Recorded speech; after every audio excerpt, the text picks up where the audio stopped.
everyone. Welcome back to the Captain Logan Show. 'Tis I, Captain Logan. And joining me as always is my fantabulous chat moderator and producer, DJ Martinez. Greetings, DJ. Welcome to this special hum-along edition of the Captain Logan Show.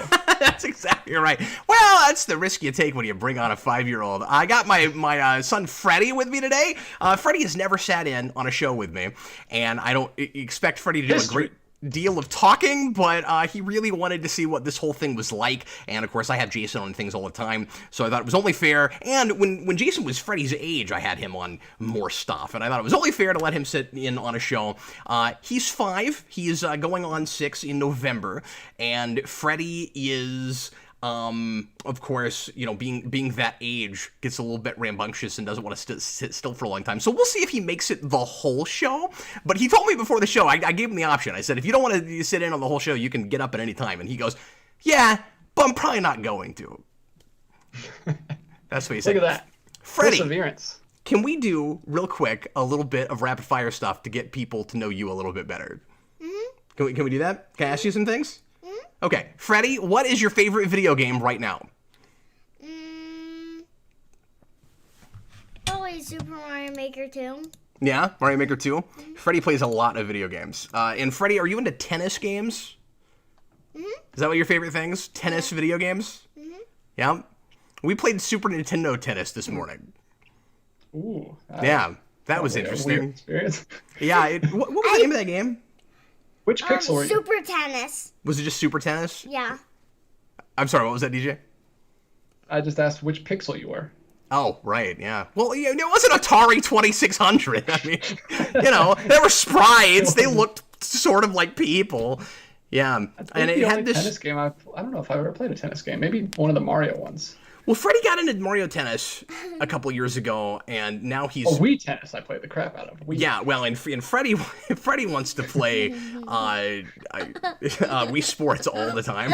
Now he's just excited about seeing himself on camera, apparently. Okay, Freddie, you can't laugh at yourself the entire show, or we're not going to have much of a show. Freddie, what is your favorite cartoon show right now?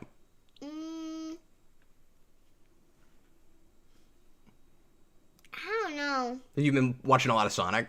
Mm-hmm. A lot of the old Sonic the Hedgehog show?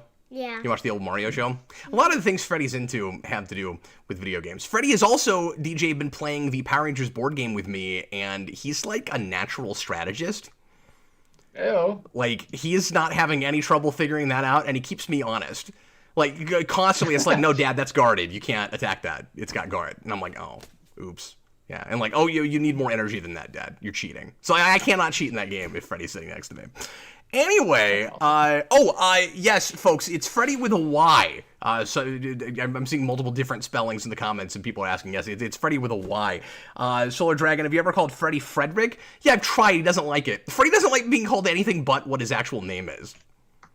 Yeah. Freddie, how old do you think you'll be before you switch over to Fred? You ever gonna go by Fred? Mm-mm. You don't like Fred? Yeah. Okay, so folks, it's an Ask Me Anything show. You guys can ask me anything under the sun tonight. We're not going to have any particular topics. We're not even going to open with any kind of a lead-in topic like we have been a lot today. I just wanted to pop on and talk to you guys for about an hour about anything you'd like to chat about. As always, you can leave a super chat, and that will guarantee that your question, comment, or topic gets discussed on air in any dollar amount, and we sure appreciate you for doing that. But don't feel like you have to. That certainly helps us out, supports the channel, but you can also just leave a pre-written question, and we will attack as many of those tonight as we can as well. Freddie, are you ready to start hearing the questions? That's what we do here. We just jump on camera, and we answer questions, and we leave. That's the whole show. Isn't that crazy? Mm-hmm. Can you believe that's what we do? Can you believe anybody watches it? Mm-hmm.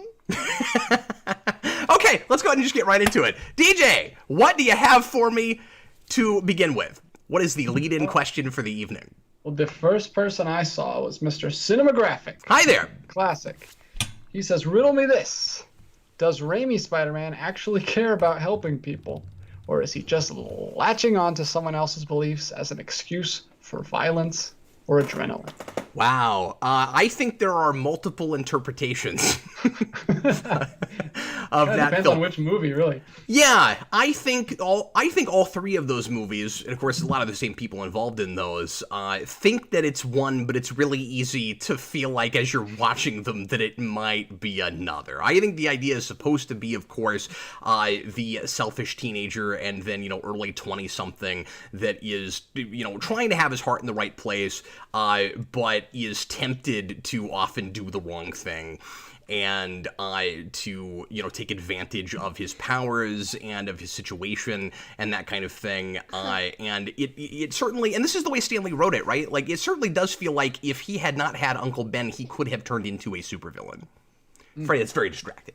Try and answer this question. And I've always thought that that Spider-Man's villains are kind of foils for him, and that they're supposed to be very often, especially the kind of thuggish ones that just like get in an accident and then go work for somebody else, are supposed to be what Peter Parker could have been had he not gone down the right path and understood the responsibility message from Uncle Ben. So yeah, that is one of those more extreme cases where it really feels like he could have kind of gone any way, and he could have been kind of a crypto freak. I don't know, but a lot of that is just not great writing. Yeah. So yeah, I would not straight up interpret it that way myself, but there are scenes where it certainly feels that way. Yeah. Mr. Roboto? Simmer Grafton says, I guess he doesn't like my answer. He says, what I mean is, does Peter Parker actually believe that with great power comes great responsibility, or is he just in denial? I don't know if I would go that far. I don't know. Some people are not going to like my saying this because a lot of people still swear by those movies, and I still enjoy them. But I think that it's almost giving those movies too much credit to think about it in like that deep of terms. Do you agree with that, DJ? Yeah, I think anything he's picking up on is unintentional and problematic. I don't think they meant to make him a complicated character. I think they just wanted us to cheer for him. That's what I think. But yeah, next up, Mr. Roboto, who calls us Jason, Freddy, and the Third. And then he says, he just asks how we've been quarantining with the family. I thought I'd ask it since Freddy's here. I go first. We've been getting a lot outdoors lately. We've been going to a lot of parks and creeks and old ruins, and hiking and doing some cool stuff like that. We actually I sent this to Cap. I stumbled upon nuts. Yeah. a Power Ranger fighting people in the wilderness in these old Soap Creek ruins that we visited. I think they were shooting a fan film or something. It was weird. It was awesome, though. It was like a Green Ranger. Yeah, I'm going to see if I can pull that up real quick. It was really interesting. It was fun. But yeah, we've just been going. You and I talk a lot back and forth, though, so it may take me a minute to find it. I got to scroll up for a while.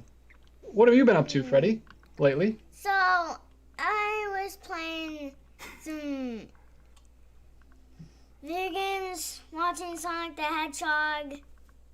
Nice. Before I was gonna go eat some dinner.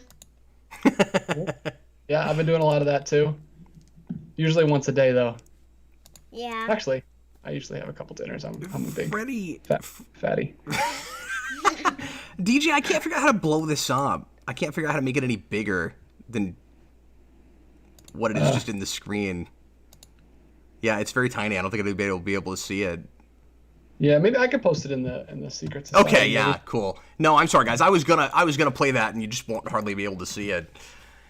But anyway, yeah, we've so I've mentioned this a million times before since the quarantine started, but we already homeschool and we're already home quite a bit, so it didn't change our routine a great deal. We're not going out to eat as much as we used to. Like I've said before, we've saved a lot of money that way. I think Freddie and Jason have, and Mikey too, have really, Mikey's my almost 2-year-old, have been enjoying having their mom home a lot more. Sarah's been working from home. She's not, DJ, looking forward to having to go back. She actually was supposed to go back this week, and they bumped it. I don't want to go back either. They bumped it back a week. So she's actually still working from home right now. And then she's going to be taking 2 weeks off starting next week. And I have not decided how much work I'm going to be doing during that period right now. By the way, I'm going to give you guys a schedule. Would you stop that? At the end of this week and let you know if I'm taking a 2-week vacation or a 1-week vacation, what exactly I'm doing. I'm between a couple of ideas right now, but I may end up just straight up take a couple weeks off. So I'll let you guys know what's happening for next week. But anyway, now, look, Freddie, if you're gonna sit here with us, you gotta quit laughing at yourself in the camera, okay? Anyway, yeah, so it's gonna kind of suck for her having to go back to work. But I think, things have been running a little bit smoother at the house, having Sarah around, and the kids are going to be really sad when she goes back to work. So anyway, it's actually been pretty great for us. I don't think Jason's loving this. Everybody has to wear a mask thing now. He's anti-mask. Yeah. Or is he just? I don't know. I just think scared? I think it just makes him feel self-conscious. Yeah, I don't know. I don't know if he's scared with other people. I think he just doesn't want to wear one. Is kind of the sense I get. Yeah, my son will wear it for like a little bit and tear it off. But a kid that small, most places don't even make a kid that small have to put one on. But yeah, no, but he sees us and he's like, and he wants to put his on, and then he'll keep it on for like 20 minutes, and then I'll just take it off. Yeah. Here we go, Freddie. Yeah. This is What's from up? John Ty. Freddie, how are you in the game Super Smash Bros? How good are you in the game Super Smash Bros? Really good. Freddie's put a lot of hours into Smash Brothers. Who is your go-to character, Freddie? I sometimes play as Rob. Plays Rob the Rob. You're the only person that ever says that. Freddie plays as Rob. Who else do you play as, Freddie? Mario. Mario? You ever notice that, DJ, that in a lot of those Mario like side games, it's weird to call something like Mario Kart a side game at this point, but I mean like non-platforming Mario games, nobody ever plays as Mario. Like nobody plays as Mario in Mario Kart, and nobody plays as Mario in Smash Brothers. Your son does. Yeah, well, Freddie does, but Freddie's giving the love to the characters that no one plays as. That's true. Remember when Dr. Mario is Dr. Mario in the new Smash Bros? Yes, because everyone is in that game. Yeah, it's the whole. It's. I just saw an ad for a new release package that they're doing for that game, and I knew none of the characters in it except for Banjo and Kazooie. Yeah. But everyone else was like Japanese games that I had no idea. What else you got? What else do we have? Michael McAllister. Have you guys talked about the Transformers Netflix trilogy coming out? Saw a new trailer today. We did a live reaction to that first trailer that dropped, but we did. That's all I've seen. So yeah, I'm not gonna do another one right now, but because it's just gonna turn into that's the thing that for some reason we keep doing trailer reactions to. But yeah, we have talked about that a little bit. All I know is what I saw in that trailer, but that animation style looks really cool. And that kind of, blend of 3D, but looking like Gen 1 Transformers. And I'm excited about it. I think it looks fantastic. Cool. Oh, this is a good one. Stussy. And may I also say real quick, I like that it's a trilogy and that it's not like a series that doesn't have an endpoint. For some reason, with that property, that makes me more interested. Where it's like I know when it's gonna end, and it's got like a beginning, middle, and end. It's gonna be just a story they're telling. I wish we do more miniseries like that for stuff. So because Godzilla had that, and I guess Castlevania's ongoing, but like there's a lot of animated things lately that have gone to that model, and a lot of them have been a lot better than I think they probably would have been had they been open-ended a whole bunch of seasons. Who knows when it's going to end? If it gets popular, we have to make more. Now, this could be like that, where if it's really popular, they'll make more, but I don't know if the entire thing is set in the past on Cybertron, or if like they could move forward from that, or if you could just do another show set in a different era with the same kind of aesthetic, or just the same team doing a different kind of thing. But regardless, I don't know, for whatever reason, when I hear miniseries, I get more excited. Some live action stuff is obviously benefited from that a lot too, DJ, like Watchmen. Yeah. Like I immediately cared more about that when I was like, there may not be anymore. This might be really good. Yeah, I was gonna say that gets me excited about anything these days. Like as long just give me something that like bite size. Give me a story. Is it because of the number of times you've been burned by a great first season and then it falls off after that? Right? Like most things do that now. I don't even watch TV that much anymore because of that. Because it's like, it's hard not to let it. It's hard to go back to a one season of a show that you don't. That's the rest of it you don't like. I mean, you can do it, but I don't know. Exactly. It's just, it feels weird. Unless it stands alone great. Like, my go-to example for that has always been Heroes, where, like, that first season stands great on its own. It did not need anything else. I don't know if you ever watched that show, DJ, but, like... I have not. Oh, you should. I think you might like that first season. It's spectacular, I think. I mean, it's got some, silly contrived stuff, and it's stretched thin in a few places, but, like... It didn't, and I know I've talked about this before, but that's a thing that every season was supposed to have a new cast, and then it made stars out of some people, like Hayden Panettiere, is that her name, and what's his face who played Sylar and Spock later, like Freddie, knock it off, like they didn't need to keep that cast going to tell good stories, and it kind of shackled them, and they had to act like there was still story to tell when they were kind of done with those characters. And so that's an example of a thing that you just need you just need one season of. Just treat that like a miniseries and don't bother with any of the rest of it. I'm not saying there's nothing good in the rest of that show, but but there's not a lot of things like that. A lot of stuff, it's like that first season is setting up something that ends up not being great down the road. Yeah, okay. Quinto. Thanks. Yeah, I tried to watch that a long time ago. I had like the thing that you had with some things where I watched it before I was ready, like too young, and I was like, oh, this is graphic, and I don't want to watch this. But I've seen much worse things, I'm sure, since then. So Carl says Heroes was great, but I think the writer's strike screwed the show. Everybody says that. I have always vehemently disagreed with that statement. I don't agree with that at all. Cap Rant. I'm gonna make a graphic for Cap Rant that you can pop up whenever you're about to go into one of these. Yeah, that might have been a better season had the writer's strike not happened, but I was bored as sin with the stuff that they had already made before the writer's strike happened with that show. I just think it needed to be a new cast like they had originally intended.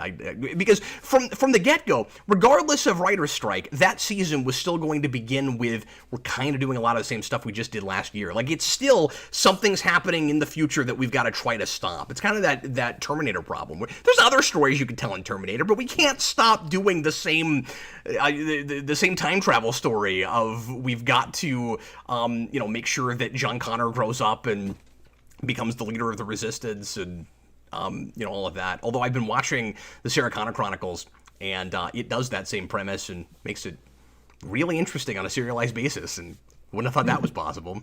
Sucks that it ends on a cliffhanger, but there you go.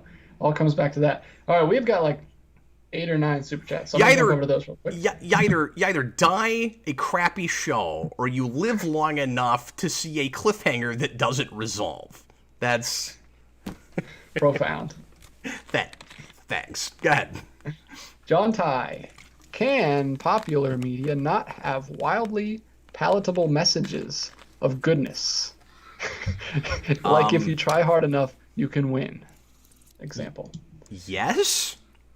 I mean, a lot of popular things do that. Like Breaking Bad. Am I understanding the question right? Like, Is he asking if I think it's okay if something is popular enough that it has a more cynical message or not, or is talking about like grueling, unfortunate life stuff?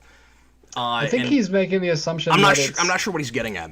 That it's not common for things these days to have messages of goodness. Like he's saying, can popular media not have wildly palatable messages of goodness? Oh, I see. I see. You had to read it with a particular inflection, right? Yeah, like are we beyond that now, or it wouldn't sell? No, we're not. That is you can make anything work. You just have to make it work thing. It's just a matter of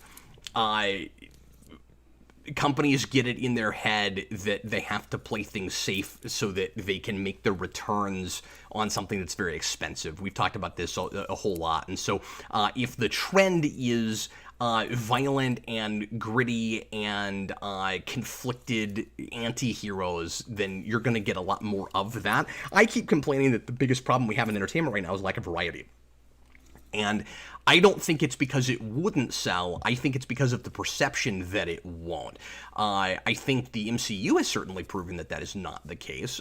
By and large, those movies are, seeing the good guys win a lot, and it sticks to pretty traditional comic book values in that like the good guys don't always win, but they do eventually, so like it's kind of an almost 50-50 thing where like it's not straight up golden age superhero storytelling, and there is some deconstruction of superheroes there, but at the end of the day, the universe does tend to coalesce to the will of the heroes. Like, heroism still counts, it still matters, and the way that MCU kind of plays it safe sometimes, like people complain about this, is that even what appear to be its anti-heroes initially eventually have to be heroic, right? Like, it likes to play in Guardians, Peter Quill as an anti-hero, but of course he's got to be one of the jokier characters in that movie. I know some people that really like Guardians in the comics complained that Peter Quill was kind of turned into a joke, and he's got that bit of both line at the end where that's almost like the credo of those movies, and I think it works okay, but it's kind of the credo of those movies in being accessible, that they're heroes when it needs them to be heroes, and they're something a little bit closer to anti-heroes when it decides it needs that. And I don't mean that it goes out of character in order to do that. I think those movies tend to be pretty character-driven and keeps those characters more or less in character, at least when it comes to that. I think Drax was turned into a cartoon character in the second movie, but that's neither here nor there.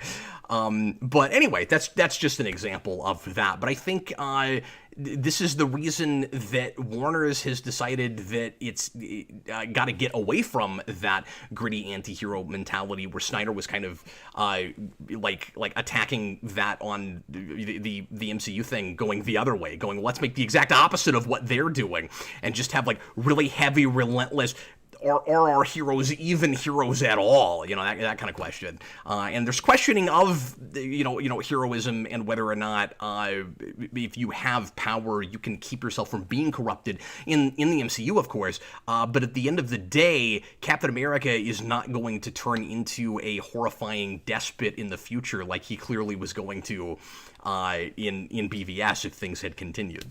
So, yeah. Next one, short and sweet from 5590 ERS. Favorite Daredevil writer, Cap? I don't know if I can put anybody above Frank Miller, but Daredevil's had a decent track record of writers. I think Bendis is a close second, and I like Wade's run a lot. So yeah, there's a few, but I think Miller remains still my favorite Daredevil writer, and that's the uninteresting answer because everybody says that, but I think there's a reason that we can't get away from that, and I also think that's Miller's best work, by the way. Cool. Daddy Longlegs, thoughts on the Harley Quinn series? Don't know what specifically he means. I'm sure he's talking about the animated series, which I've talked about quite a bit already. That's what I'm saying.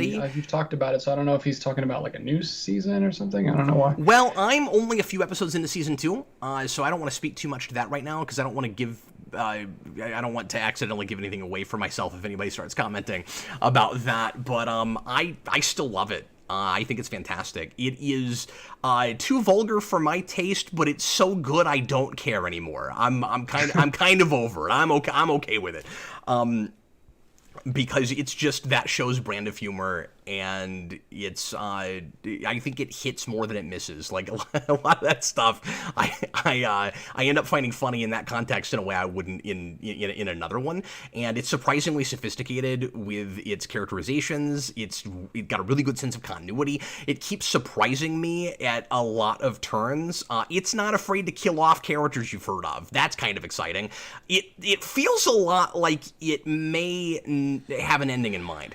I feel like sometimes I can sniff this out in a really good story where it's like, you guys seem to know where you're going, or at least you're writing toward what you think could be an ending. It does not watch like a show that thinks it's going to be on forever. And as acclaimed as it is, I don't know what the numbers are because nobody knows with streaming how well a show like that is doing. It seems like it could stay on for 7 or 8 years, as popular as it seems like it might be, but it watches like a show that thinks it's getting 4 or 5 seasons or less, and it's getting plenty done, and it's one of those really fun cartoon dramas where it is a complete absurd. It's completely absurd, and it's a total farce, and yet there is kind of an internal logic to that show, and I find myself, feeling things for characters and caring what happens to people. We don't have enough really good superhero parody anymore, and it is great superhero parody. I still say there's not enough variety in that there's not enough stuff for families and kids anymore, but at least in the adult superhero arena, DJ, which is no longer a couple of things, off to the beaten path, but like the main stuff we're dealing with now. Yeah. It's definitely one of the smarter and more entertaining shows, and I never know what I'm getting myself into when I watch that. I think it's really special, and I'm glad that it seems like it's going to keep going. I have not heard anything about where that show might be moving. I'm assuming it's not staying on DC Universe because everything is moving from there. It looks like the writing is on the wall with DC Universe, and they've not come out, as far as I know, and said for sure that it's shutting down or getting rebranded or anything like I keep saying it should be. But we already know Stargirl's about to move to CW, which I was positive would happen.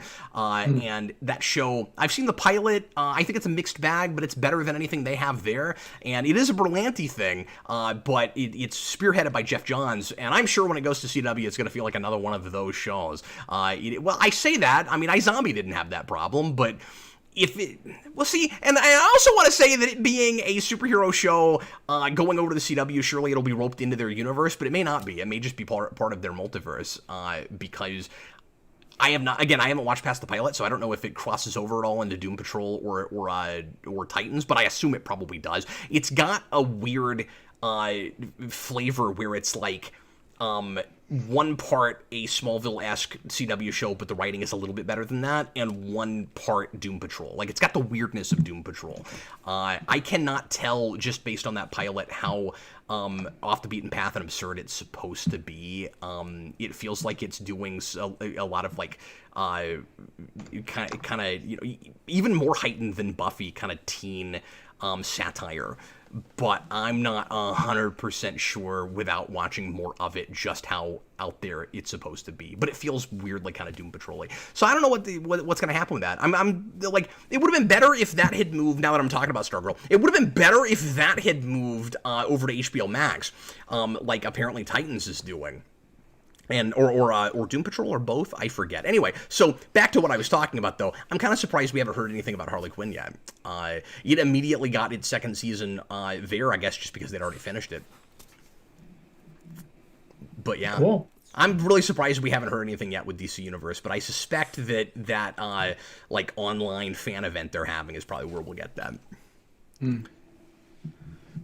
Anyways, I like this question. Sorry, William Parcell. Is Disney Plus doing well? I've had doubts about whether all these streaming services popping up would last. Well, they're doing a lot to make you think that they are. Certainly. And the perception publicly, I think, is that is doing great. And that it's been a really positive reaction. And behind closed doors, obviously it's impossible to tell what their actual numbers are.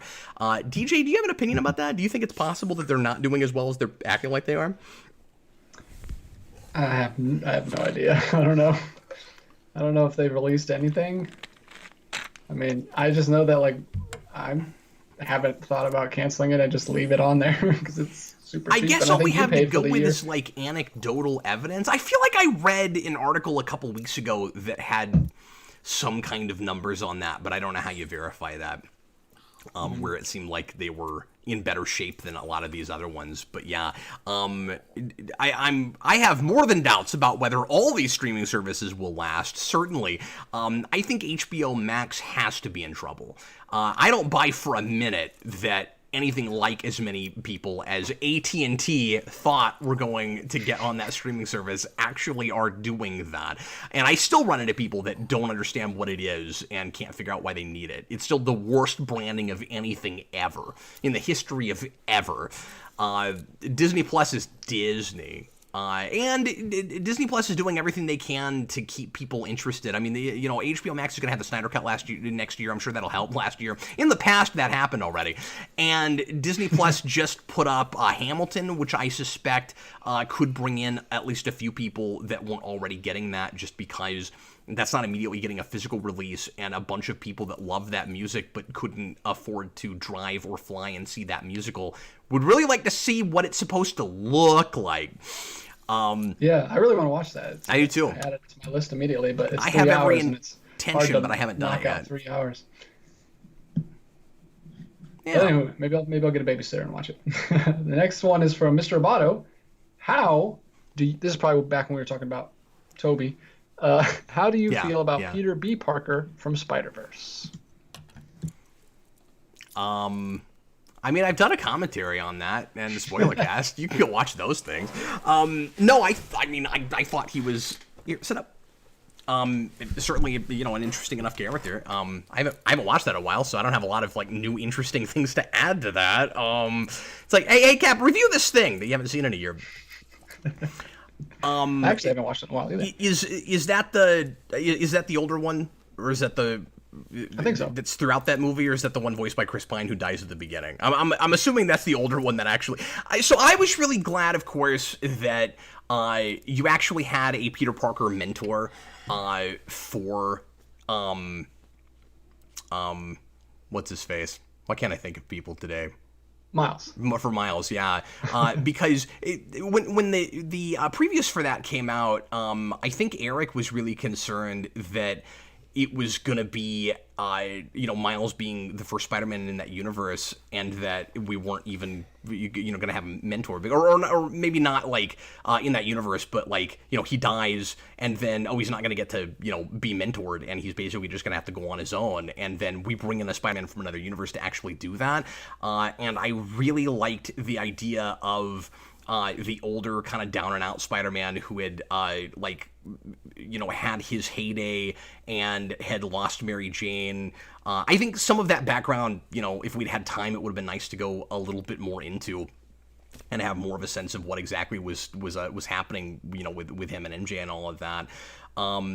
But this is going to sound maybe terrible to some people, it handled the kind of Fat Thor thing a lot better than Fat Thor did. Definitely. I agree with that. Because they didn't play that as much it was played a little bit for comedy, but I was more sympathetic toward it in that movie. Yeah, it didn't seem as jarring because that's just the character. That's just how we're introduced to him. A character, and it's not as over the top either. Like, he had a bit of a pudge, like he'd let himself go a little bit. He wasn't working out anymore. But I thought he was a good tragic Spider-Man, and in the places where they played him for comedy, I think they balanced the comedy and the tragedy really well with that character. And it ends up playing as a little bit of a dual protagonist thing where Miles gets him kind of back in the saddle and makes him care about being Spider-Man again. One of the few things I complain about with that movie, because I think it's really good. I think it's spectacular, maybe even web of DJ. But one of the things that I did complain about with that movie is that the peripheral Spider-Man just didn't get enough to do, and I didn't need everybody to get a character arc necessarily. But it kind of sets up potential character arcs for everybody, and in just giving you what their background is, and you're like, I kind of want a movie for all of these people, and that was the one that you could make the case is almost the other protagonist in that movie. And then, of course, Gwen gets a lot to do, too, but I think she's more of an anchor than she is anything. Yeah. Next up is from John Ty. Do you think that YouTubers and streamers are going to be more in the forefront in entertainment than movies, books, and TV shows in the future? In the future, that's a good question. I think the best, and they're already in the forefront of books. yes, but so is like reading the nutrition facts on a breakfast cereal. So is reading the shampoo bottle while you're sitting in the bathroom. Yeah, precisely. It's unfortunate. I'm a writer. I care a lot about literature. I think it's important. I don't think you have to do all that much to compete with literature these days, especially when you look at the way the publishing world is. It kind of remains in shambles, I think. But anyway, I think the best way to answer that question is that the lines continue to blur and blur and blur between what is professional and what is novice entertainment these days. I think we're going to get to a point down the road, DJ, it might take generations where we're just not even making as much of a distinction. I really do. I think, and some people aren't going to like me saying this, but I think years and years from now, I don't mean next year, I don't even mean 5 years from now, the Hollywood system cannot survive modern technology and modern ways of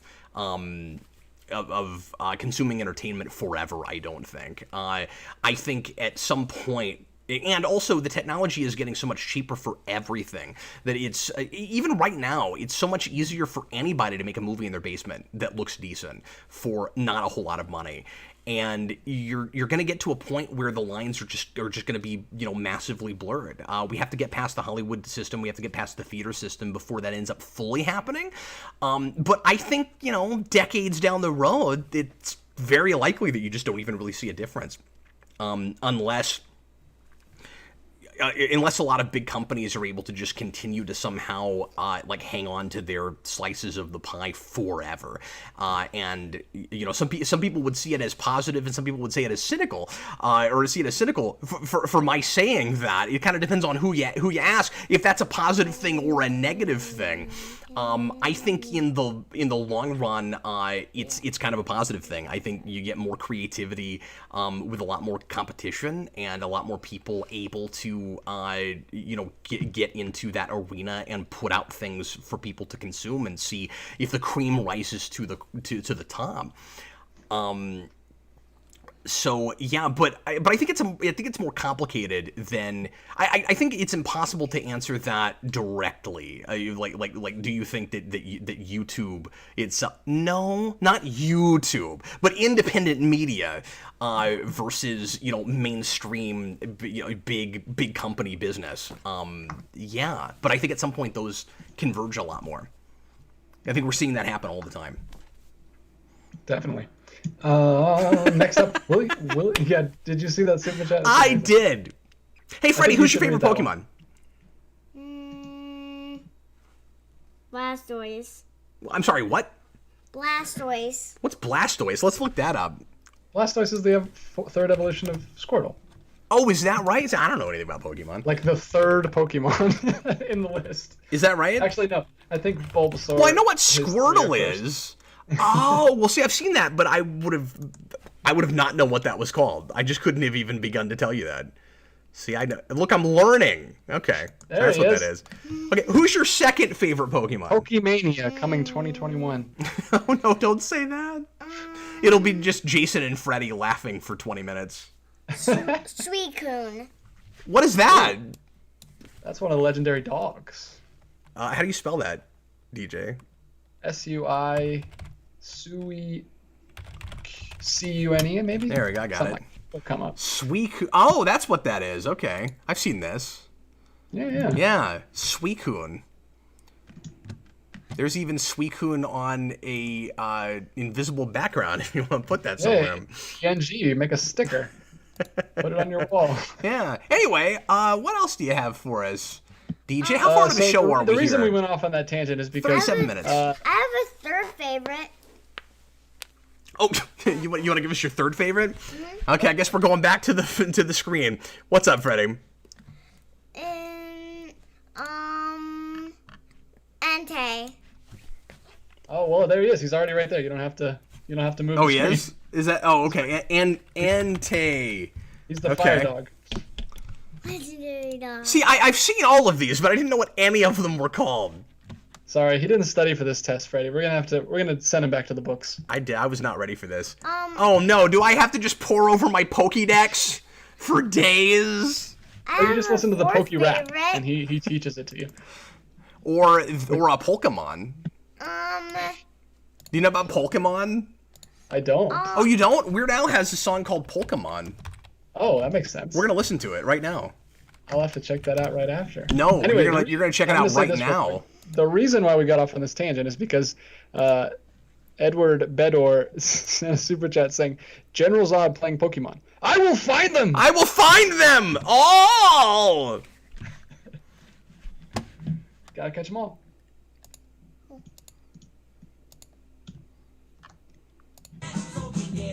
I'm gonna get a copyright flag once again, but I have heard this. Oh, have you? Where's Album? It wasn't on an album. He did it for Pokemon the movie. Oh wow. Yeah. Anyway. Okay, what else we got? We got about 20 minutes left of the show. Oh, I'm sorry. I think he wants to talk about Pokemon some more. One more, Freddie. I have Fourth favorite. Raikou. I don't have a fifth favorite though. Wait, I'm sorry. Three. I'm sorry. What did you say? Raikou? What is that? Yep, Raikou. Electric type. Raikou. It's the third dog. You probably already have it pulled out. Third dog. Oh, the third dog. Oh, okay. Okay. All right. Cool.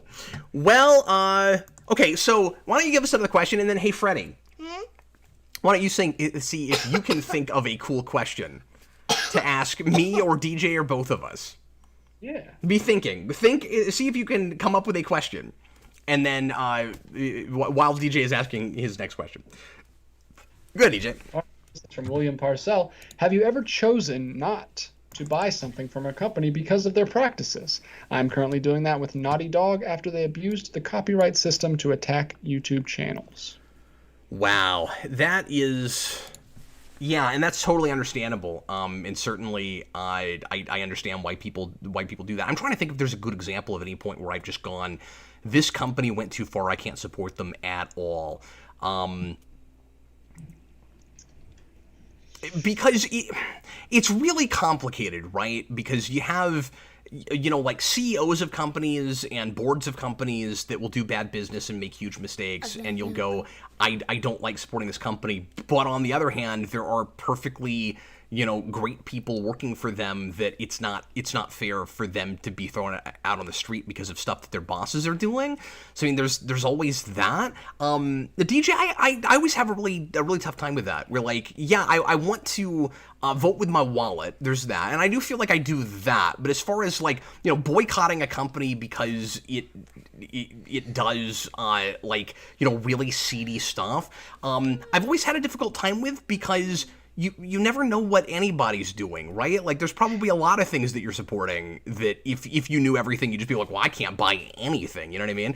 And I don't mean to take up for it. I'm not saying that like it's okay that companies do that. It's just I have a hard time. This sounds really cynical. I have a hard time not throwing my hands up in the air and being like, I mean, I can't stop it. There's not, you know what I mean? And like, it's just, yeah. And like I said, it's complicated because if you go, well, I hate, like what, I'm just picking a random, not even a random company, but just a company, like say Marvel, right? Like maybe let's say I have like a huge problem with the way Marvel was handling things on the comic side or whatever. But there are like people working for them that I want to support. It's really difficult to decide then, should I not support them? I'm sure I have done that. I cannot think of a great example of a time I have. I try not to go into GameStop anymore because I don't like the way they treat their employees. That's a thing. But I will also, because I don't want to sound like a hypocrite, I will admit that there have certainly been times where, because of the sake of convenience and like something I really needed today, I would shop with someone that I otherwise wouldn't, just because it's the only way I could get a thing. I will admit to having done that. And I don't know, I don't always feel good about it. But I will admit to having done that before. Yeah.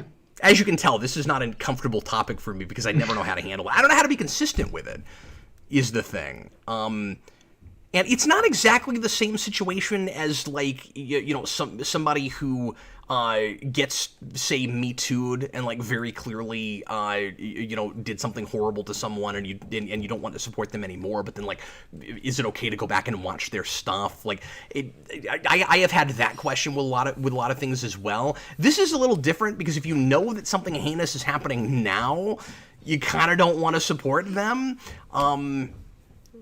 So I don't know. I'm sure I have done that, but I can't think of a great example. Have you done that, DJ? Where you're just like, I will not support this company because of their practices? Not that I know of, but mostly I'm just in the dark and I don't even like hear about stuff. I don't watch the news a lot, so. But no, I can't think of a time where I've done that. I think that's part of why it's difficult for me as well, because I didn't used to keep up the way that I kind of have to, or end up just doing without even trying, with what I do now on YouTube, where I just find out about a lot more. Yeah. Hey. Do you have a question? Yeah. What is your favorite video game? Ooh, yeesh. Like all time, or like on a certain system, or new or old? Just all time? Mm, Yeah, just in general, just his favorite video game that he's ever played. mhm. Oh, don't give me any narrowing it down at all. Man. Probably, man. Maybe what? You stumped me. Good grief. Do you have a favorite video game, Cap? Like, unquestioned? I don't know what's going on upstairs. You guys hearing that? There's a woodcutter up there. Maybe Donkey Kong Country. Donkey Kong Country is definitely in my top 5, yeah. In fact, I've been thinking about doing a top 10 list for favorite video games. And I don't know if I'm going to do like a scripted thing or just get on camera and talk about it or make it one of these shows, but I want to finally do that. We were talking about that in the Discord a couple weeks ago, and I ended up, everybody was giving their 10, and I was like, oh, that's impossible. And then 5 minutes later, I was like, whatever, I'm going to do it. So I did. And then I ended up, because a lot of people were talking about modern stuff, and I was like, I would have to really stretch to do a modern games list because I'm such a retro guy. So Yeah. I made just an all-time list, and the only really modern game on it was Arkham City. And then I was like, screw it, I'll break it up into 2. So I did, because like 9 of the 10 of my list were retro, right? So I just put another game that I had to leave off that list in my retro list, and then I made a top 10 for modern, and because I could count modern going all the way back to 2000, it actually wasn't that difficult. I was able to do that. But yeah, I'm gonna do that list at some point. That'll be really fun. But if I had to pick one, it would probably be either Donkey Kong Country or Super Mario World. Yeah, that would be another one of my top ones, Super Mario World. Yeah. What's your favorite, Freddie? Bathroom real quick. Oh, sure. No problem, man. Hey, Freddie, what's your favorite video game real quick? Just of all time. Because you already gave us like one for right now, but just like if you had to pick one game and that was the only game you ever got to play forever, what would it be?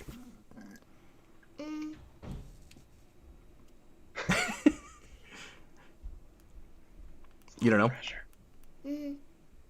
Well, why don't you think about it? You can tell us when you come back. Are you gonna come back? Okay. Freddie's gonna go upstairs. How much? Find out what that banging is. Yeah, I think that's Mikey. They just got back home, and I think Mikey's running around upstairs. Yeah, so sorry about that, folks. We have. Looks like we got about 15 minutes left. 1, 2, 3, 4 super chats on record here. Freddie, could you be any louder, tromping up the staircase? Make that. Okay, we'll see you later. It's like Home Alone, where he's like, where they're pretending to go up. Home Alone 2, actually. It's a strange amount of times I've referenced Home Alone 2 specifically on this show. It really is. Everybody's like, "Watch out, Harry! I'm coming up." Like, all right, that's probably really annoying for the microphone. TH1. That sounds made up to me. He says, TH1 asks, I think this is for me specifically. I have arthritis in my knees, partly from karate, DJ. Do you have any joint problems from karate? I do not yet. Nothing yet. Still going strong. We shall see. I'm sure someday my body will begin to break down, and I will be a cripple. No, you are lucky with that. Hey, earlier I think it might have been Connor asked what our favorite snacks are, and I wanted to bring that up because you know what I almost made the show, DJ. And maybe we'll do this at some point. Snack evolution. I almost did a food themed show. Ayo. I thought that would be fun. Living human food or just normal food? No, just normal food. But I guess the only way I could connect it to anything is I somewhat recently put out an audiobook about people who are made of food. So maybe Thursday or maybe next week we'll do that show. But it had been a while since we just did a straight up Ask Me Anything, so I opted to do this instead. But that was an idea I had. I actually kind of half thought DJ would go, that is really stupid, Gab. We can't do that show. I'm down for anything, man. Okay, well, we'll do that at some point. DJ, what is your all-time favorite snack? You had to just sit around snacking on something. I know you're not a big snack guy. Snack, like a not a dessert. Like are we separating from like dessert kind of junk food snacks? Or He like... generically said chocolate. That's not. It's pretty generic. Man. Not Hershey's, not s'mores, just chocolate. I'm terrible at answering questions today, man. I'm just caught off guard here. Is it these the definitive everlasting questions that there's so gobstopper? much Is that your pressure. favorite snack? And he's been snacking on the same one for the last 11 years. Veruca, no, not Veruca. Violet Beauregard. I started. You're turning violet, Violet. I don't know, man. I usually I'm big into like bars, I guess. Those are my weakness. Like Candy those bars? Lara bars or like Cliff bars. They have those at my work. Those little like health bar things, and I always like grab them all from the snack thing. I have a ton of them in my desk at work that I haven't been able to get to for like 4 months. You know what I never used to care about, but I like now? I never used to like Butterfinger. I love Butterfinger now. Interesting. Yeah. And I'm not a big peanut butter guy, but there's certain candy bars with peanut butter that I kind of like. But anyway, my favorite snack... I'm not a chip guy. Yeah? Or besides chip chocolate, are you a candy guy at all? I would be more yeah, no, I was always, even as a kid, I was more of a chocolate person than a straight up candy person. Freddy's back. I am gonna go with Fruit Loops. As a snack? Oh yeah. Yeah. Oh. I wrote my first novel eating Fruit Loops constantly. You don't like milk in your cereal. You've told me that before. I dig it right out of the box, yeah. That would be mine. That would be my guilty pleasure. Like, I used to crush some cereal. For some reason, the holy joining of a savory, crunchy thing in a liquid milk substance is the greatest thing of all time. And I used to like go way overboard. I used to get home from work and buy a whole box of Honey Bunches and Oats and like a half gallon of milk and just eat the whole box while I watched something when I got home. Wow. I had to cut out cereal altogether. Now I just eat straight oats. I just pour the rolled oats in with some milk and eat it. But yeah, I had to cut out cereal because I was You are crazy so about much it. healthier than me, and I just cannot decide if it's worth it. You got to cut out the cereal, man. And just sugar in general. Like, I eat so much sugar, and I eat better than I used to, but I still, compared to you, I probably look like I'm going to die next Thursday. We had a breakfast day, I remember, in high school where we could eat in homeroom, which was only like 15 minutes. It was kind of weird, but we could eat whatever we wanted for breakfast, and I brought in a whole box of multi-grain Cheerios and had like 3 bowls. I was not feeling great after that. I was very... Bag, when you say, oh no, are we talking snacks heavens, are you like slow news day, or are you like I can't believe it's degenerated into this? Like... Okay, just for that comment, we're doing the whole food show on Thursday. We're doing that on Thursday, yeah. I don't care what major news came out this week. We're doing the food show on Thursday. Freddie, do you have a favorite snack? Mm-hmm. Oh, what is your favorite snack? Look, the softballs are going to come up when you got a 5-year-old in the program, okay? Brownies. Brownies, Oh, sure. there you go. Homemade brownies. It makes sense that Freddie's favorite stuff would be things that his mom makes and not things that you go out and buy at the store. Yeah. Because Sarah's a great cook. What? You can actually, you have to buy stuff at the store that's only for making brownies. Yeah, to make it. But I mean, not a thing that you just go out and like pick up and bring back with you. Like, your mom still has to make them. Mm-hmm. Yeah, it's true. You do have to go to the store to get the things to make it with in the first place, though. That's true. Yeah. Yeah. Freddie, do you know what made from scratch means? If somebody makes something from scratch, do you know what that means? Only Mom knows what that means. She is the only one that knows. You're right. It means I'll have to that ask her. you don't just get it out of a box. It means that you make it with the initial ingredients, and you have to actually make all of the parts of the thing in the first place. When I was a kid, I've maybe told this story before, DJ, I thought Scratch was a brand. So when my mom would say I made it from scratch, I like went into the cupboards and I was looking for the logo, like Scratch, registered trademark. Isn't that like an old-timey word for money? Well, yeah. Got any scratch? It is, yeah. You found some scratch. Now I can make some pancakes. Okay, DJ, how many super chats do we have? We have just got a huge fluctuation of super chats while we were rambling about food. They wanted us to change the subject, apparently. Oh, Bag says, no, I just mean I snack too much. But please do the snack show, the Captain Logan Show Snack Evolution Spectacular. We may not call it that, but we're definitely going to do the food show on Thursday. Interesting. We also probably should bring something to eat on camera. I know that will irritate people because people don't like it when we eat on camera, but I don't think we should do a food show and not have food there. So I have to decide what I'm going to bring. Something like not very... I brought, like, on that one After Dark, I was eating nuts, I was eating cashews, and that... For what else did I have? I don't know. I don't remember. After Dark gets weird. That would be a perfect show to segue into After Dark with, though. The food show. Can you believe how like hyped up and crazy we're gonna be on that show to then go into an After Dark? I'll do cereal. That could be it. I think I might also bring Fruit Loops. And also, wouldn't it be crazy? And I'll bring like one of those big like 2-gallon bags of Fruit Loops too. It won't be like a box. It'll be like a yeah. Wouldn't it be crazy if the After Dark was also about food? Like the food after dark, right after we talked about food. So like we did a tame version of the food show. I'll put like a bite mark out of the moon in the After Dark logo. Ooh, that would be awesome. That is way too much work for a crazy dumb thing that I'm sure not as many people will feel the need to watch as usual. Anyway, I mean, we'll super chats if you have other questions, but we just want to talk about you having a hard time with your headphones, Freddie? Yeah.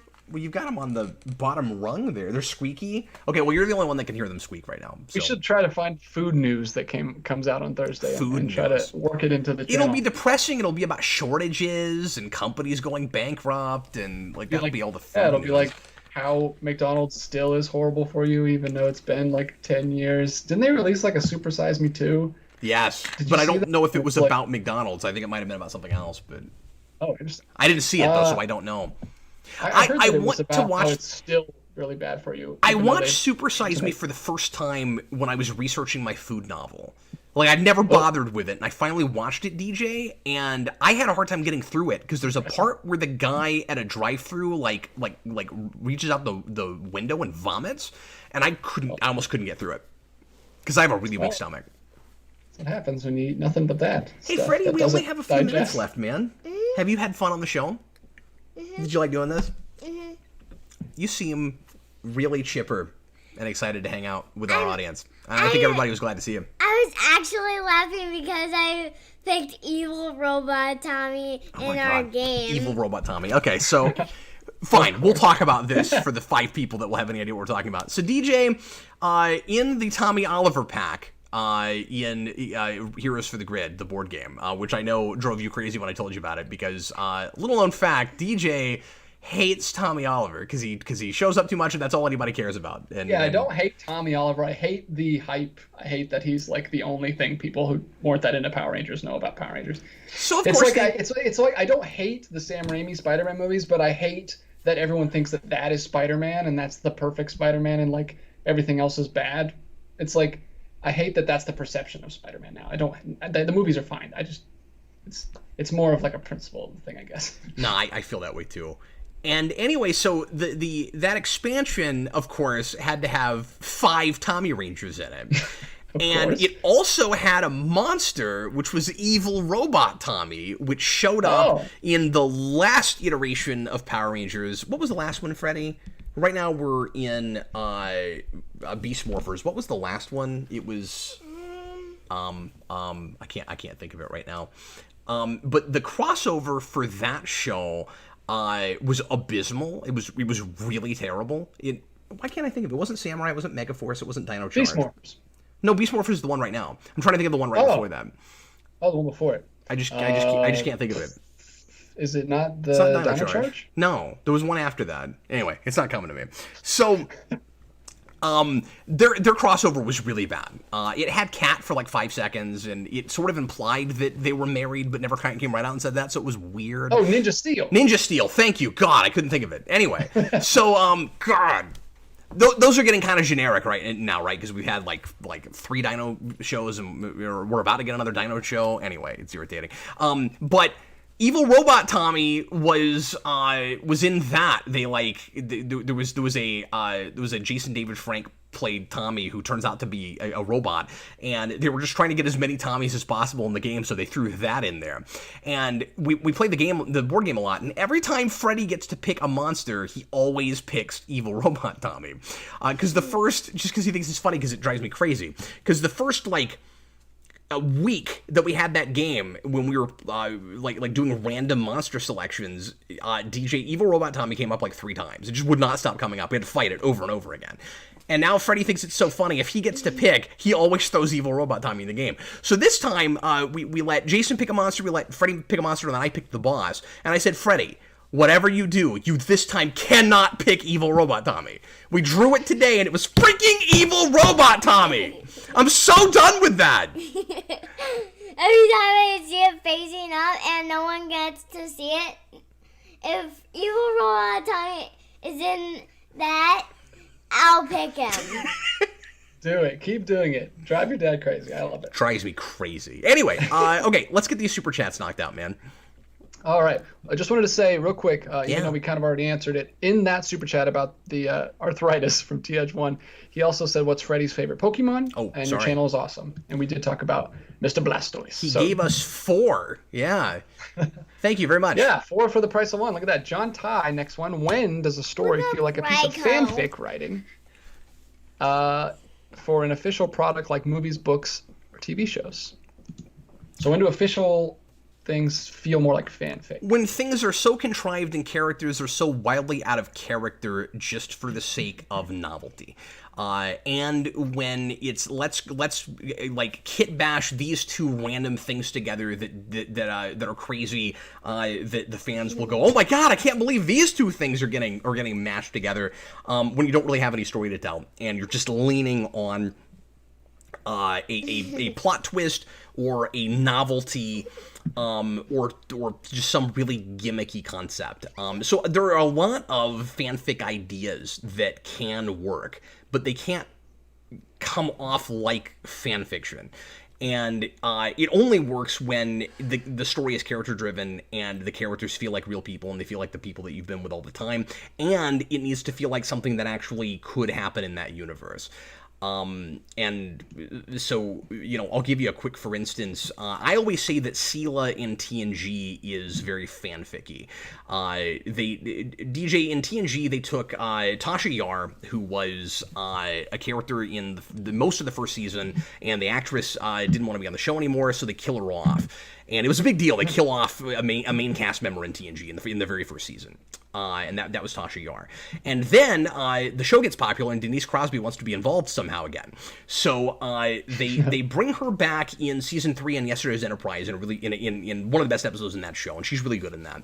And then after that, she had a good relationship with that production. So she comes up with the idea to have Tasha Yar from the past, because Yesterday's Enterprise ends with Tasha Yar from an alternate reality going back in time, and we think that she dies when she goes back in time, but Denise Crosby comes up with the idea that she actually doesn't die in the Romulan attack. She gets taken back to Romulus, and she has a daughter with she's basically a consort of a Romulan, and she has a daughter named Sela, so that she can come back and play her own half-Romulan daughter, DJ. And it's just a very, very fanficky kind of idea. It just didn't fit that material. And it could have worked better than it did, but, like, they keep giving us hints of her in a couple of episodes before we finally fully reveal her in Unification. And they do this like really silly like 70s, 80s TV thing, DJ, where she's like in silhouette. And so she'll be at the end of an episode and she'll be like giving Romulans orders and she's just in silhouette. And you're like, this is a cartoon show. This is dumb. And then when they finally reveal her, it looks just like Tasha Yar, but she's a Romulan. What's this going to be about? And, no, I'm sorry. It's not Unification where they first bring her in. It's Redemption. And then Unification is where it turns into a cartoon show. And that's unfortunate because that's the Spot crossover episode. And it's not good. But he's good, but it's not good. But anyway, so that's an example of a thing that is very fanficky in concept and ends up being fanficky in execution. And then Dan Slott Spider-Man I always go to for just umpteen millions of fanficky ideas that are handled like fanfiction. Because a lot of fanfiction is just, here's a cool, fun novelty, and the execution doesn't matter as much as this crazy, wacky idea I had. And that's what makes a thing feel like fanfiction. Cool. Great answer. Next up on our never-ending list of super chats, should Laurel have stayed? This is from GGG. GG? I don't know. It's hard to say. GJJIJJI. A lot of J's, a lot of I's, a lot of G's. Let me find this. GG? What? It's GJJIJJI. GG? Oh, okay. Yeah. I don't know how to pronounce that either. It's a bunch of G's and J's and a couple I's. Okay, go ahead. Should Laurel have stayed as a lawyer regardless of source material and have someone else become Black Canary?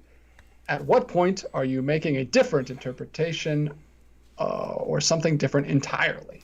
Yeah, I think she should have, and I'm not saying that we couldn't have executed her becoming Black Canary better than we did, but I think the answer to your question of when does that happen in that particular case is when you suddenly decide, oh, the fans actually like the comics and want something more like those. And so that all felt very retroactive.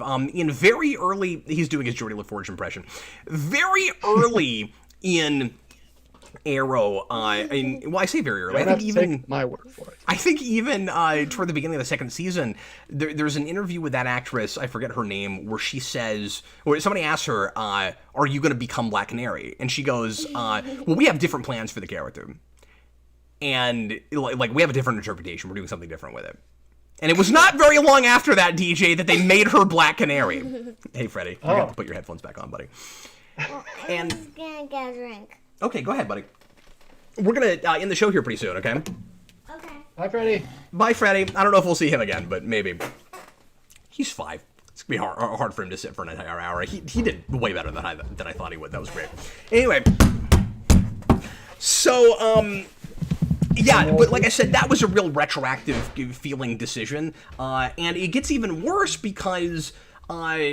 I mean, they did this with all kinds of stuff, right? Like, they renamed the city Star City when it starts as Starling. They do everything they can to start making it feel more like, comic book Green Arrow, except changing Oliver Queen's character to be like Oliver Queen from the comics. So they kind of have their cake and eat it, too, where it's like, well, we're stuck with this Batman interpretation, so we're going to keep kind of spinning our wheels and having him learn the same lessons over and over and over again and never actually really be the Oliver Queen from the comics.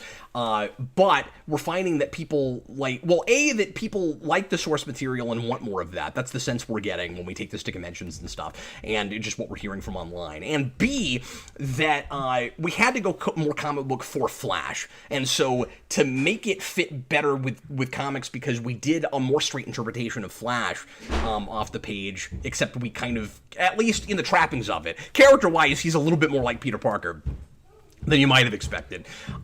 We've got to take Arrow and make it a little bit more comic booky. So that is a case where they got popular, and they realized that people actually like the source material, so they felt the need to change it after the fact. It got so bad that they felt like it was wrong of them not to have a Black Canary with the same first name as the one in the comics. So they bring on yet another character named Dinah, even though Laurel is Dinah, and make her also a Black Canary. That's how bad it got. I have never seen any of these shows, but that's ridiculous. Bananas. It's the only way to put it. Okay, how many more super chats do we have? We are over time, and I'm gonna need to get going. 1, 2, 3, 4, 5, 6, Oh, 7. is it that many? Okay, let's knock them out pretty lickety split then. All right. Came kind of late. We are not taking any more super chats right now, if we can help it. Go ahead. Do you think that the $60 model for video games still works? Yeah. For how much money it costs for making video games? I'll make it this simple. So are you suggesting, with video games being expensive as they are, that they actually need to cost more? Interesting. Wow. Yeah, because I don't think video games are too expensive as long as you don't feel like you're buying a shell of a game and then all of the real game comes later with DLC. That's what drives me crazy. That, like, if I get a full game for $60, that's a great price for a game. I don't want to say that even a really super immersive, like 100+ hour game or like open world where there's a whole lot to do, because of how much it costs to make that, we should be charging, you know, upwards of like $100 a game, because, you know, movies are very, very expensive too, and we don't expect people to, you know, pay $20, $30, $50 to go to the theater, to see a movie. And I know that that's not like a direct correlation, but like, you know, it makes sense that video games are as much more expensive as buying a movie, be it digital or physical, because you are getting you know, a lot more time to sit down and spend with the thing. But I don't think we should suddenly start going a lot more over 60. I also think that if you don't have microtransactions and you don't have so much DLC that makes people feel like they didn't get a whole game in the first place, that certain games might actually sell more copies in the first place. I don't know if I'm right about that, but that's kind of my instinct anyway. This is not my forte. I always say this, like, you know, this isn't my field, so I could be talking out of the other side of my face right now, but that's the sense I get. And DJ, I don't have a problem with DLC. I love adding on to a thing that's already great, but I need it to not feel like a $20 game that I paid $60 for and then have to add a bunch more stuff onto it afterwards. So, like, I love the Injustice model. I think I got a full game when I first get that, and then they give you more characters later on. I have no problem with that. I wish they'd stretch it longer. I wish they'd give you even more characters than they do. I'll happily pay $6 a character if I feel like I got a full game in the first place. I have no problem with that. Yeah. TH1, what is the strangest thing? Oh my God, it's ever Duke. eaten? Duke comes in and says, "What even is this?" Yeah, It's I Captain saw that. Logan Show, Duke. We've been doing this for 110 It's episodes. on the screen. It explains it right there It's for you. right there. God. What even is this? Look, if this isn't your cup of tea, you can leave, sir. You just leave. Just go. Just get out. Duke, it's great to see you, man. It's been forever. I missed you. I never met you, but I missed you as well. We'll have to have him on. We'll have to have him on. I missed you. Yeah. Anyway, what were we talking about? We're talking about TH1's question. Yeah. What is the strangest thing you've ever eaten? Ooh. I don't have a great answer right off. You big adventurous eater? You try a lot of things?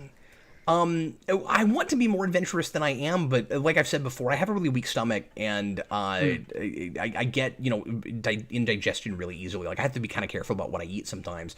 When I was a kid, I tried to try frog legs, and I couldn't do it. I'll be right back. I need to charge my computer. Oh, goodness, that'd be bad, yeah. This happens occasionally with DJ. He doesn't think to plug in his computer before the show starts. Mm-hmm. Freddie, can you think of a strange thing you've tried to eat that you didn't like? I don't eat a strange thing. You just don't eat strange things? Mm-mm. Yeah, when I was a kid, I saw frog legs on a bar at a restaurant, and I was going to try them, and then my dad broke one open, and I could see like the bone where the knee is, and I was like, I'm not eating that. That was gross, so I didn't do that. But no, I haven't. I can't think of anything just really strange that I've ever tried. I've never tried, like, you know, caviar or anything like that. Michael says, I ate pizza rolls once.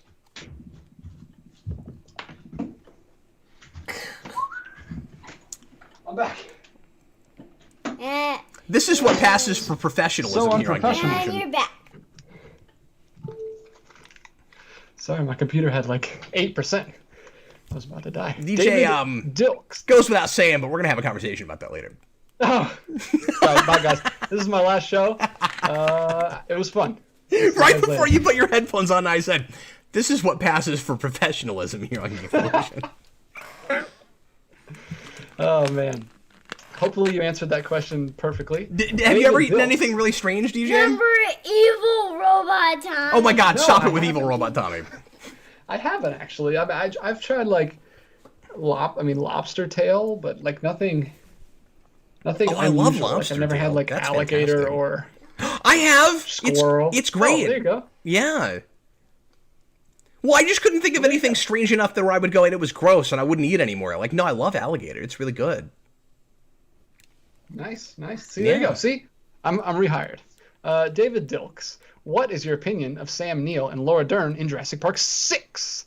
Good idea or waste of time? Supposedly, they have significant roles. I can't say until I see it. I still just need that movie to be insanely over the top and ridiculous. This is going to be the one case where I don't want those characters to give like great in character dramatic performances. I want them to be insanely ridiculous is what I want. Or I want them to play it completely straight and be like, what universe did we wind up in? Like what is happening?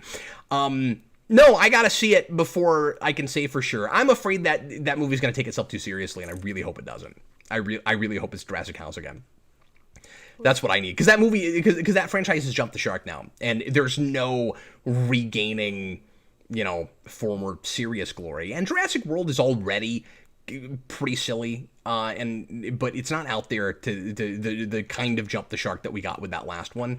And the only way you're gonna make me happy is if you can either make me completely forget about that last movie and I'm watching something else entirely, and I really doubt that they do that, especially with the same director from Jurassic World, or you go Jurassic House on steroids. Can you imagine that Robot on Tommy. steroids? With evil robot Tommy. All right, real quick, what else you got? We were gonna quit 20 minutes ago. My goodness. No, hey, we appreciate you guys. You guys are great. No, we John really Ty, do. Yeah, thanks a bunch. back We again. want to make sure and get Isn't through it these. interesting that we have so much entertainment that could fit everybody's needs that some people still want some type of value proportion for their entertainment? I don't know what that means. Proportion. I can read it again. That's all I can do. Yeah, sure. I'll see if I can look at it. Isn't it interesting Yeah. that we have so much entertainment that could fit everyone's needs that some people still want some type of value proportion for their entertainment? Like DJ. Hey, Freddie. Wow, there's a real kind of yin yang thing going on right now. Can Oh, you- okay. He corrects. Can He you meant go to ahead and write put that- proposition. It must have auto-corrected. He meant to write, some people still want some type of value proposition for their entertainment. I hate to say I don't know if I understand that any better. I'm really sorry. I just don't understand the question. Value proposition. Help me out, DJ. I don't know what that means. I'm trying to redeem myself, but I can't. Call me a moron. I don't know what we're talking about. People, so I there's mean, so like- much entertainment for everybody. First of all, I'm not interesting. going to agree that right now there's enough coming out for everybody. And or at least mainstream, right? Like, I think that when you put everything together, there's obviously plenty for everybody. But if you're talking about just what's coming out right now, there's way too much vying for everybody's attention, and yet too much of it is of the same kind of ilk, I think. I don't think there's enough stuff coming out for families. I don't think there's enough good stuff coming out for kids. I think that that dark and broody and like people not getting along tends to still be kind of the name of the game right now. And in the superhero genre, it's like just a lot of deconstruction and not enough good traditional, but still intelligent storytelling with characters that I care about what happens to them. I don't think there's enough variety. I really don't. So I don't initially even agree with the first part of that. But I hear you that, like, collectively, if that's what you're talking about, there's a whole lot of stuff. You could never consume everything you would even want to consume in a lifetime. But I don't know what value proposition means. Yeah, maybe Sorry. elaborate. Maybe elaborate. So if he can We'll- elaborate on that before we... Kellen O'Rourke says there's too much pandering.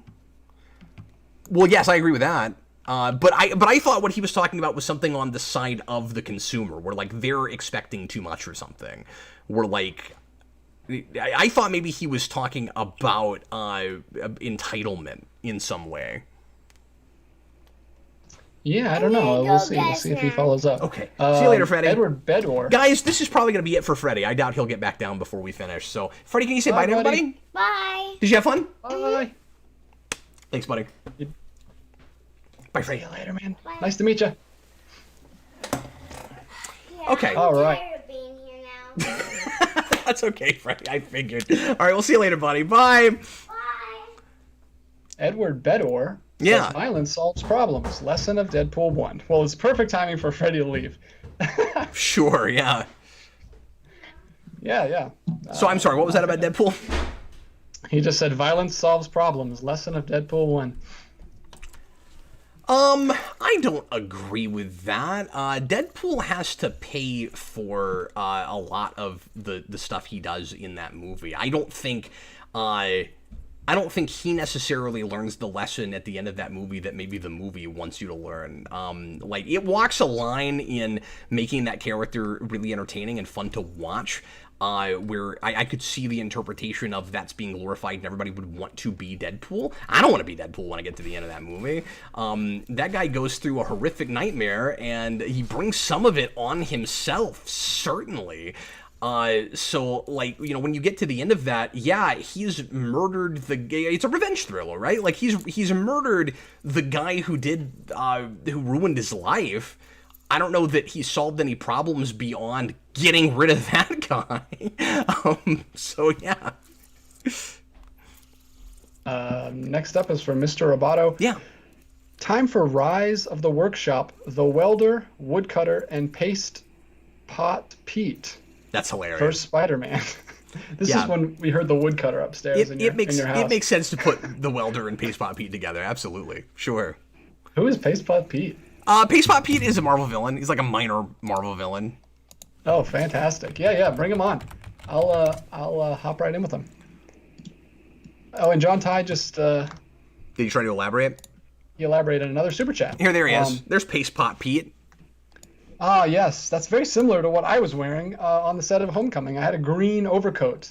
That's true. That they gave me to keep me from burning myself. So let me see here. John Ty says,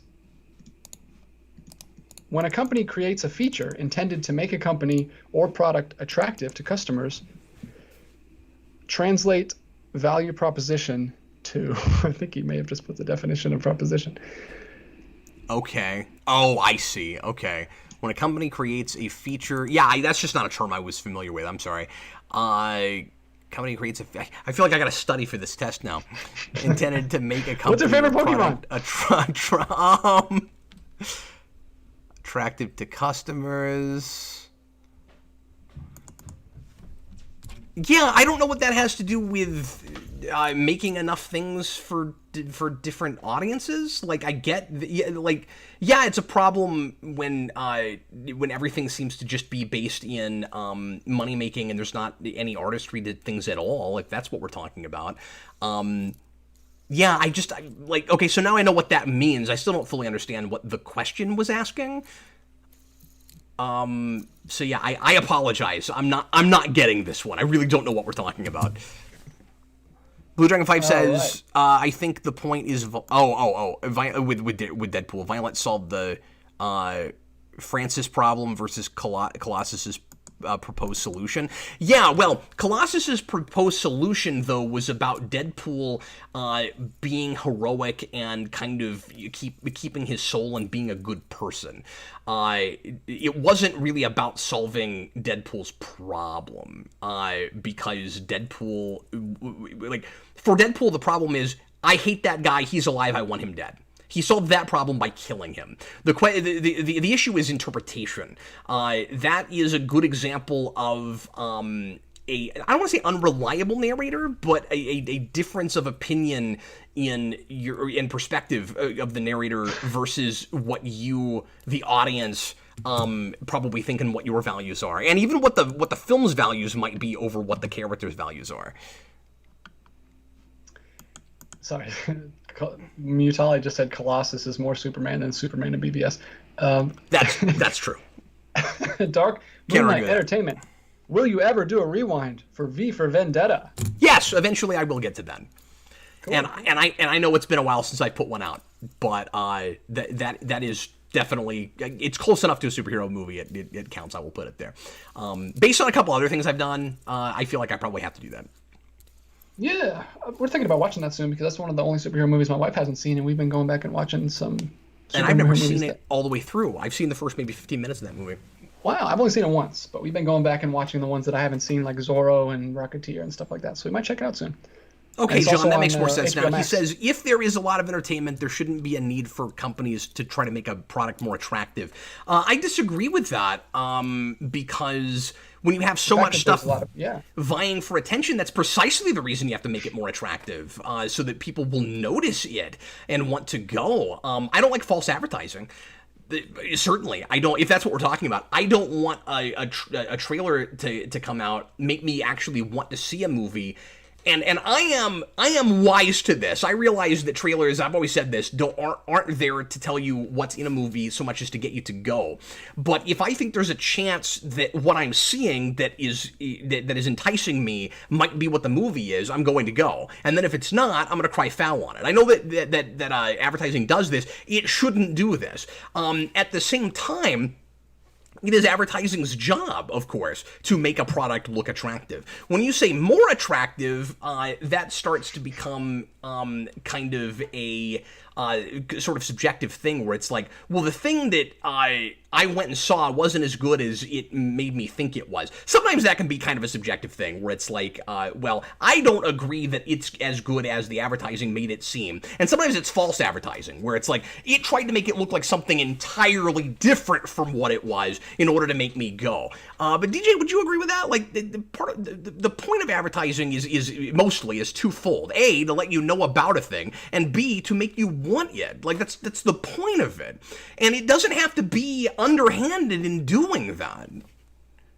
No, I mean, a lot of good advertising is just telling you exactly what it is, and it appeals to enough people that they go check it out. I think you definitely need that because of how much entertainment there is out there today vying for your attention, and you gotta stand out in some way. Ultratron, I'm with you there, but you just need the whole piece first, and then it doesn't count as false advertising. He says, I think false advertising can work if it pays off with a twist or subversion in the movie. That was a big point of contention with a lot of fans with Iron Man 3, of course, that it made you think that you were getting this really foreboding bad guy. And a year after you had another terrorist in Bane, I think a lot of people were thinking that we would get a better Bane in that movie, or something kind of like Bane if they liked Bane. And then you went and you got the Mandarin. I almost said the Mandalorian. You got the Mandarin, and he turns out not to be that. But I am the Mandalorian. It's not really false advertising because it's showing you what everybody in that movie thinks it is, and then it's not tipping its hand. There's a lot of trailers for things that I've seen where I go, well, come on, I know the whole movie now. Like, you gave me the big twist. Why would I even go see it now? And I suspect that, and I understand why people were upset with that, because it's not the Mandarin that they wanted, but I don't think the advertising was unfair. I imagine there are people who didn't like the Mandarin twist that have also, with other things where we had a twist in the trailers, that have said, well, I wish you hadn't given me that. But to say don't give me any of it is to say, like, I don't even want to know what the premise is. You know what I mean? Like, people are going to want to know who Iron Man seems to be fighting in that movie. But I'm with what Ultratron said. Like, I think that ultimately doesn't count as false advertising, though. That's what I think. The first half of the movie. Yeah, precisely. Webmaster 47. The last question of the night. Excellent. How? What's up? Can you say there's not enough variety when there's so much that you're not even watching? That's fair, but I'm pretty sure there's that a lot of the things that I'm not.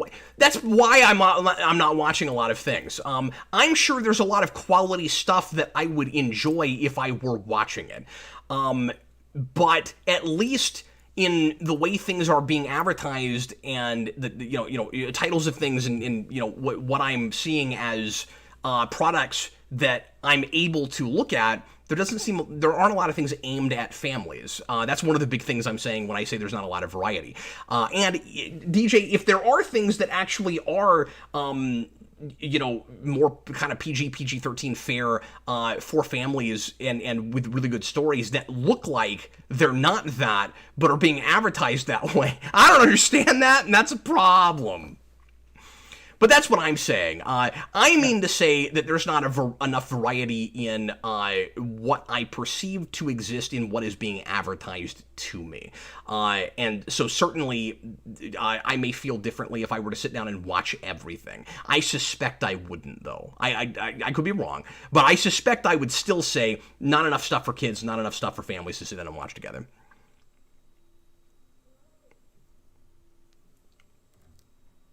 DJ, I don't hear you, man. Sorry, that was my mic. Yeah, that's it, man. What else? You got anything else? Are we good? No, I'm good.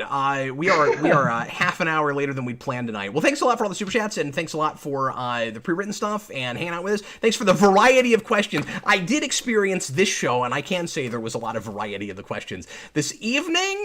Thanks everybody for bearing with us with having a 5-year-old on the program. I'm not going to do that all the time, but Freddie was wanting to go out with his mom tonight. Ended up having to stay back, and I think he was kind of hoping to hang out with me, so I brought him on the show. So you guys were great for being cool with that, and I think he really enjoyed it. I think that was kind of a fun novelty for him. So anyway, we will see everybody again on Thursday, where we will do a show all about food. So look forward to that. And in the meantime, I was Captain Logan. And I was DJ. All right, later, folks. Bye, guys. Thanks for all the super chats tonight, guys.